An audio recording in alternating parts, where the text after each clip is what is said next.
Bueno, pues llegados a este momento, tenemos como siempre la firma personalísima y acertada de Carlos Cuesta. ¿Qué tal, Carlos? Buenos días, ¿cómo estás? Muy buenas, ¿cómo estáis?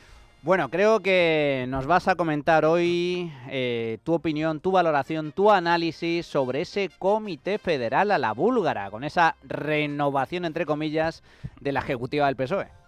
Bueno, sobre todo que este comité se supone que tenía que servir para que Pedro Sánchez volviera a elegir e hiciera un retrato del partido. Y ya lo creo que se ha hecho un retrato del partido, del anterior, desde el medio. Y yo tengo toda la sensación, por no decir la evidencia, de que lo que está por llegar, porque este señor es el PSOE es él y se acabó. Y que la gente deje de buscar nada debajo del sombrero, porque debajo del sombrero de Sánchez lo que hay es más Sánchez. Bueno, bien, vamos con el retrato del partido, porque Pedro Sánchez tenía que elegir un equipo desde el inicio de los tiempos, y lo ha ido haciendo. Vamos a repasarlo. Bien, escogió inicialmente a José Luis Ábalos, imputado ahora por 4 delitos, entre ellos, oye, uno así muy suave, que se llama organización criminal. Por el camino, el elegido de Sánchez demostró ser un amigo entregado a la narcodictadura venezolana, tanto de Félix Plasencia, al que él mismo calificó como amigo personal suyo, como de Delcy Rodríguez, mano derecha de Nicolás Maduro con la entrada prohibida en la web por sus crímenes contra los derechos humanos. Aunque eso a Sánchez, Ábalos, Marlaska, Teresa Rivera, María Jesús Montero y demás del PSOE no les importó ni un soberano comino. Bien. Por el camino, Ábalos demostró que también sabía hacer otro tipo de amigos, o mejor dicho, amigas, ¿no? Porque estas eran de pago, además. Y todo ello con pleno conocimiento del partido, que mientras se dedicaba a decir que luchaba contra la prostitución, debía ser por agotamiento. Pero Sánchez escogió a más. Vamos a seguir con el retrato. De hecho, escogió incluso antes que Ábalos. Eligió a Santos Cerdán, que ya en 2014 amañaba primarias para Sánchez, metiendo papeletas falsas en las urnas de su propio partido. Es más, poco más tarde, en 2015, el elegido Cerdán ya lograba concesiones públicas de la mano del PSOE-PSN, el Partido Socialista en Navarra, como la de Mina Muga, donde se colaba en el reparto de más de 50 millones de euros, un anticipo de la adjudicación de los túneles de Velate, donde se repartieron más de 70 millones.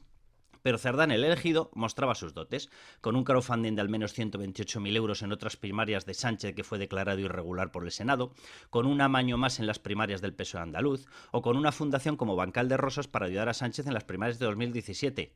Las mismas en las que el equipo de Sánchez se llevó a escondidas una urna para llenarla de votos tras un biombo, tal y como denunció no la fachosfera, sin otro socialista como Tomás Gómez. Bien, ahora Cerdán, el mismo que además montó la cloaca para destrozar con denuncias falsas a jueces, fiscales, UCO y periodistas que seguían la corrupción socialista, en estos momentos está en Soto del Real.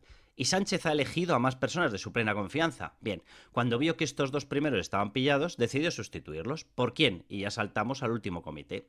Por ejemplo y temporalmente, por Ana María Fuentes. ¿Quién es Fuentes? Pues la gestora del partido que reclamaba lo que ellos denominaban el impuesto y que la justicia ya lo investiga como presunta financiación ilegal del PSOE, cobrada a constructores de la trama a cambio de obras públicas amañadas que pagamos todos los españoles con nuestros impuestos. Bien. Y Sánchez acaba de elegir a otra persona, a Rebeca Torro, como sustituta estable de Santos Cerdán. ¿Quién es Torró?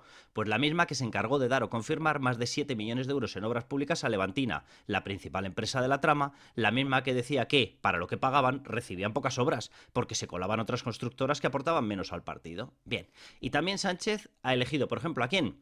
Pues acaba de elegir a Paco Salazar como adjunto a Torró, y este no ha llegado ni a estrenar el cargo porque sus propias compañeras de trabajo en el partido, que se habían callado hasta ese momento, lo denunciaron por acoso sexual. Ahora, lo denunciaron internamente, porque a estas alturas sigue sin haber la denuncia de verdad, la que se hace ante policía, fiscalía o justicia, la que recoge obligatoriamente la ley de enjuiciamiento criminal y que se siguen negando a hacer. Bien, pero no paró ahí. Sánchez decidió que se mantuviera también en el cargo, y lo ha decidido en este último comité, que se mantuviera Juan Fran Serrano. ¿Que quién es? Pues el número 2 y hombre para todo de Cerdán, porque según Sánchez, el número 2 y hombre para todo de Cerdán no vio nada de lo que hacía Cerdán hasta que ha acabado en Soto del Real. Bien, y ha elegido a más, porque sigue respaldando a María Jesús Montero, la misma que suma 3 manos derechas achicharradas. Su jefe de gabinete, Carlos Moreno, acusado de coger dinero de la trama a cambio de favores fiscales y con una extraña operación inmobiliaria de por medio.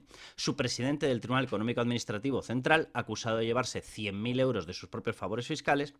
Y su presidente de la SEPI, porque era suyo, Vicente Fernández Guerrero, en el banquillo de los procesados en estos momentos por el caso Aznar Collar y con una petición de 19 años de prisión. Y ha elegido a más, porque eligió también a un fiscal general en su momento, ya imputado y en fase de procesamiento por intentar acabar con una rival política filtrando información secreta de su novio. Y a más, porque también eligió al delegado del gobierno en Madrid, también imputado. Y eligió a más, Porque para llegar al gobierno eligió a los proetarras del condenado por pertenencia a banda asesina Arnaldo Otegi, al líder golpista y prófugo de la justicia Carles Puigdemont, al condenado por golpismo separatista Oriol Junqueras y a todos los comunistas amigos de los dictadores asesinos Castro, Hugo Chávez, Maduro y compañía. Una investidura, por cierto, que afrontó tras perder las elecciones. Y eligió hasta entre países, porque ha preferido a la dictadura de los asesinos de Hamás antes que a la democracia de Israel.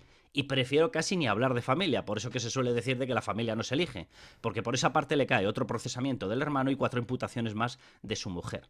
Y es que eso es el PSOE, el mayor compendio del Código Penal visto en muchísimo tiempo. Y todo él lo ha elegido, definido y creado Pedro Sánchez. Un auténtico maestro a la hora de seleccionar personal, un cazador de talento, nunca mejor dicho. Y esto es lo mejor que tiene el Partido Socialista, así que imagínense cómo Esto es lo el más, resto. es lo más representativo del socialismo, como bien explicas tú en tu libro. ¿Cómo se llamaba el libro? ¿Cómo se llamaba? ¿Socialismo? La ruina de España.